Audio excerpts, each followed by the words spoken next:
Comes as we learn one of the first school resource officers in Tennessee is hanging up his badge. After 36 years in law enforcement, Sergeant Bill West retired last week.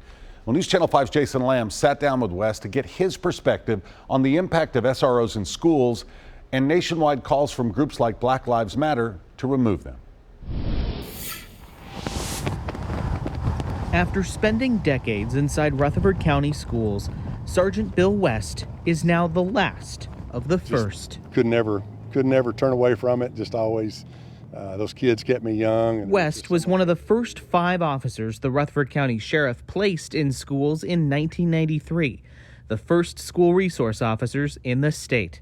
He's been at Browns Chapel Elementary since 2010. Kids will tell me in kindergarten, I'm going to be on your archery team one day. Before you know it, they're standing out there for tryouts 4 years later.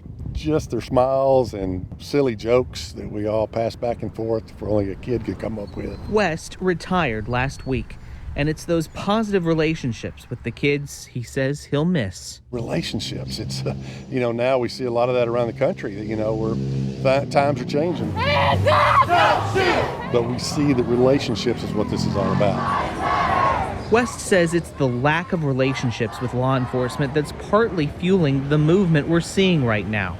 He says pushes by groups like Black Lives Matter to remove school resource officers from schools would undo the relationships they've worked hard to build. Yes, sir, it would be affected. I mean, it just makes sense that it would be affected. That's, law enforcement departments, some do better than others as far as community outreach. But regardless of how good you do it, this is one of the best community outreach programs there are. This is community-oriented policing at its best. Connections West is proud to look back on. With students he's proud to have helped. So I'll miss all that. I'll miss all that. Jason Lamb, News Channel 5.